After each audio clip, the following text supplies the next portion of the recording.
Hello, welcome all. Welcome to this wonderful session of learning basics of economics.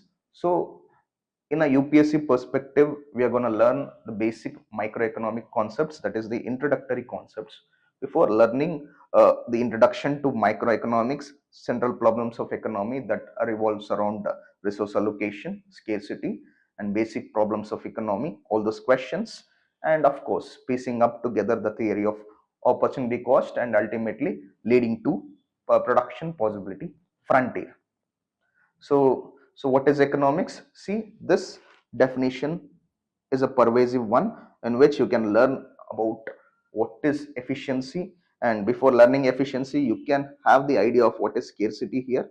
So definition itself says economics is the study of how people and society choose to employ scarce resources. That could be natural resources, capital resources, financial resources, and different kinds of human resources also. And of course, we have alternative uses in order to produce various commodities that satisfy their wants and to distribute them for consumption among various persons and groups in society. Okay, so we are going to talk about scarcity here, and if there is a words called uh, alternative uses, we're going to talk about opportunity cost. So every person, if is consuming or if is producing as as a collection of firms, they are producing, you can see the opportunity cost as to what kind of methodology they can use to produce the commodities. There are scarce resources like I've already recited initially. So you can see the scarce resources could be uh, financial resource, capital resource, and less number of natural resources. That could be resource less countries. You can see Japan, which do not have resources.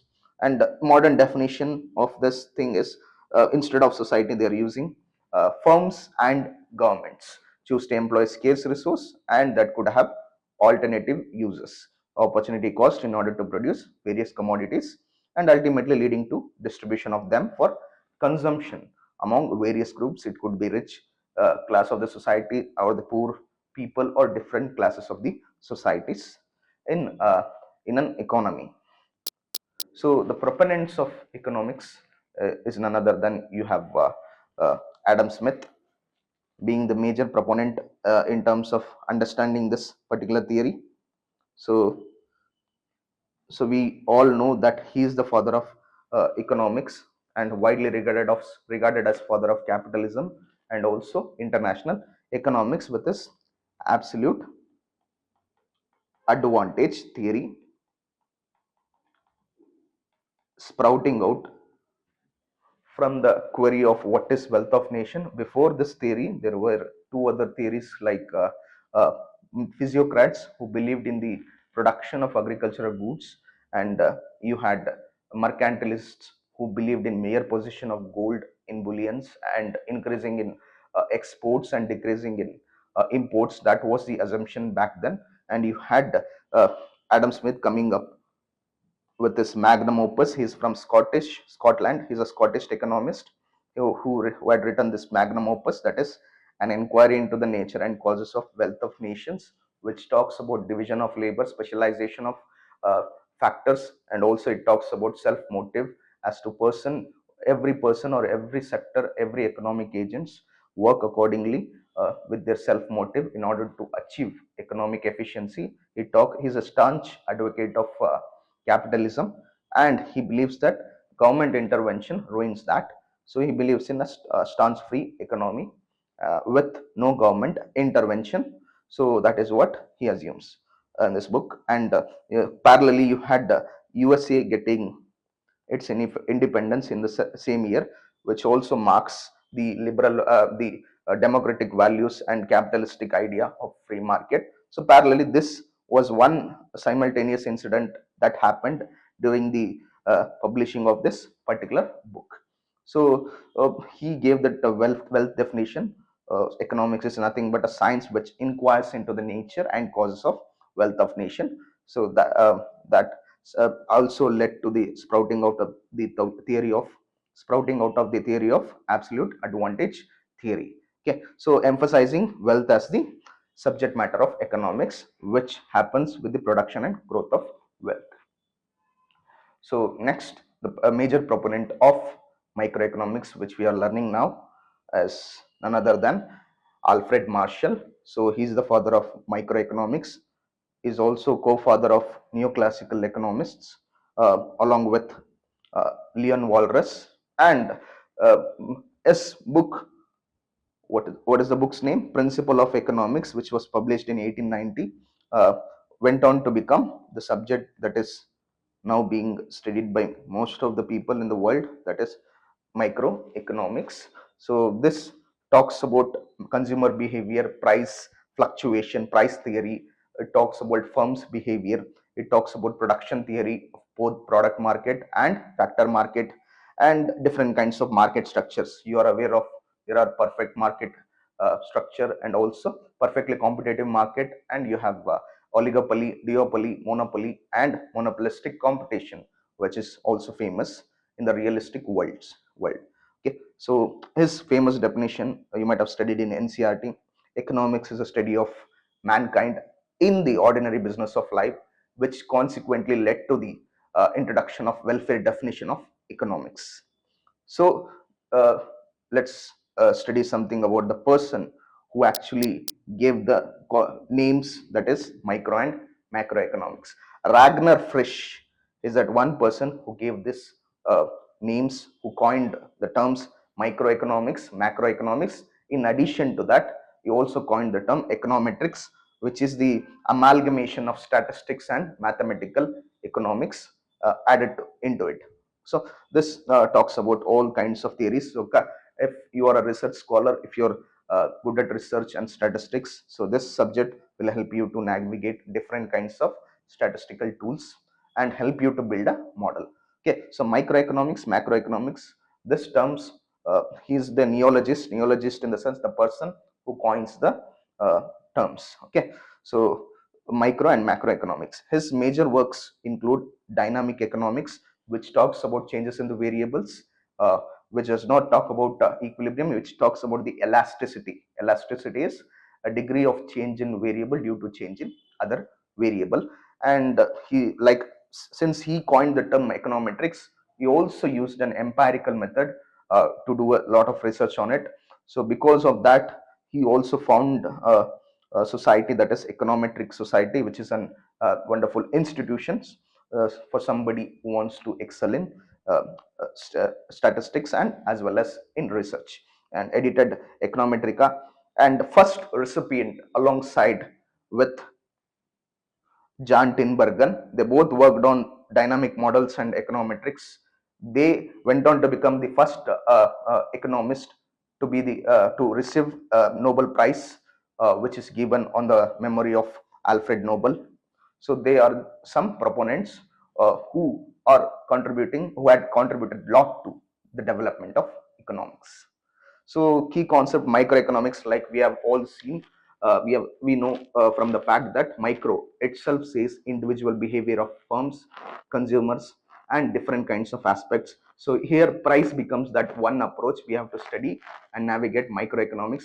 Price, it is also sometimes called as price theory, and here we talk about the decision making process of consumers, that include different kinds of determinants such as uh, price, income, and price expectations, size of the population, their purchasing power, expectation of futuristic price, and religion and customs involving in deciding the price, which constitutes demand. Demand side of economics talks about consumer.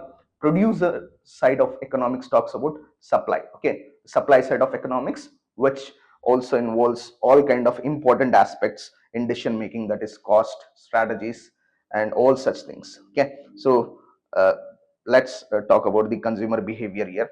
So like I've already said, there are preferences, income, price change. Price not only includes the price of the good, it includes other goods. It could be substitute goods or it could be complementary goods. Substitute good is nothing but a tea for coffee, tea to coffee, or and complementary goods is nothing but petrol and bike, which we have studied in the 12th, so NCERT basics, that is. So producer behaviors include pricing strategies. So sometimes They will target price sensitive customers in order to capture the market. They'll also target price insensitive customers. There are different kinds of pricing strategies that we are going to learn during the imperfections market. Imperfection market or imperfect market talks about oligopoly, monopoly, duopoly, and monopolistic competition, and also government's behavior in terms of affecting the supply. So the next topic is the central problems of economy. So you have 5 problems, but to the major extent, if you are studying UPSC, 3 are enough. 3 major problems is what to produce, how to produce, for whom to produce. This what to produce and whom to produce uh, are interconnected. What to produce in the sense, it depends upon as to who are our targeted people. Either if it is a market economic system which is governing the entire economy, where consumer is sovereign, consumer sovereignty decides that what they have to buy, what they have to purchase. It depends upon the purchasing power if it is a market economy. uh, if it is about government running an entire economy, a socialistic economy, so you can see government providing goods and services, so that will maximize social welfare, impacting distribution equity. Okay, so that happens. What to produce in the sense, it is somehow interconnected with whom to produce. Okay, so it meets consumer demands and societal needs. So if it is a mixed economy, you have both rare combo of consumer sovereignty as well as government intervention. There you can see an efficiency uh, that is being successful for a period of time. You can see the examples of different economy as well. Okay, like India is also one such important economy of being a successful mixed economy system. So how to produce in the sense, either if it is a government economy, if it wants to involve all labors, if it wants to provide employment to all kinds of human resources, it will actually take more of labors in order to provide employment. So the technique will be labor intensive. So that happens there, labor intensive. If it is something related to market economy, which ultimate aim is to profit maximize profit. The ultimate aim is to uh, use capital intensive technique which augments the productivity with the assistance of technology. So resource allocation. uh, like Alfred Marshall also has spoken about welfare definition, but Lionel Robbins is that one right person who talks about scarcity. So people have scarce mean to achieve ends.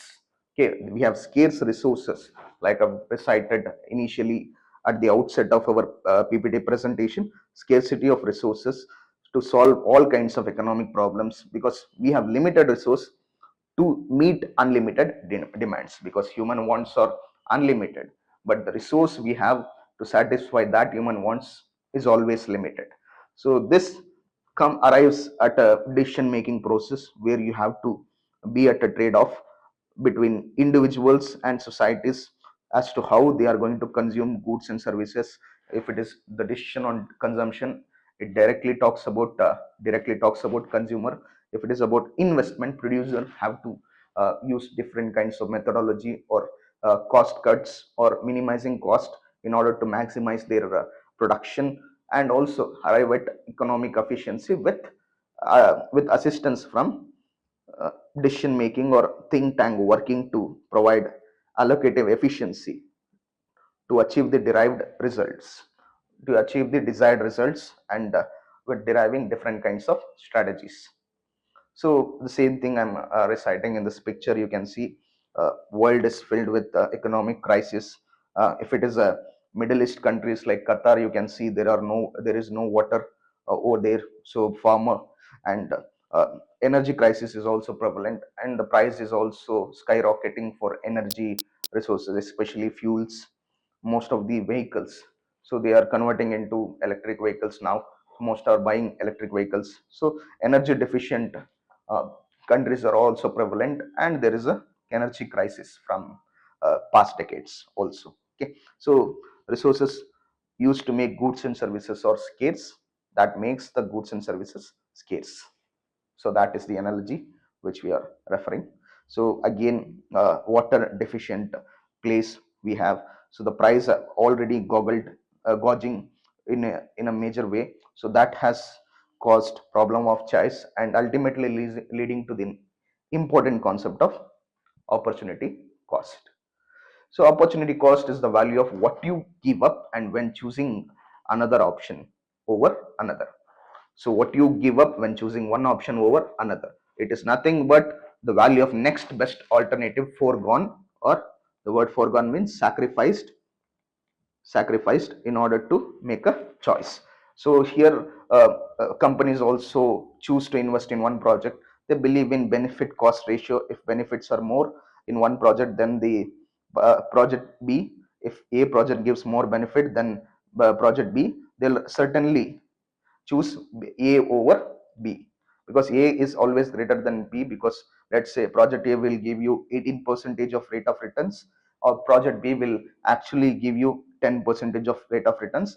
It's like companies uh, uh, with sanity, he will choose that project A because it gives him more profits and provides him efficiency out of it. And if it is a consumer, he has to either spend $7 to buy a strawberry smoothie, or he can use it for another productive usage. Okay, he has different choice and different aspects. Either he can productively use it. Since you are a student who are listening to this video, if you want to make a choice, 1 hour you can study or 3 hours you can watch a cinema. So one gives you productive results at the end of uh, the semester, or let's say in examination, where you will excel with the amount of time invested in studying concepts. Or either if you're studying 3 hours, either if you're watching a movie for 3 hours, it will be entertaining for that particular time, and it would not provide the desired results in studies. So that is your choice that you have to make. So when you talk about choice, opportunity cost, we are actually piecing up together a theory that is production possibility frontier. Okay, so this was introduced by P.A. Samuelson, and opportunity cost was introduced by von Wieser.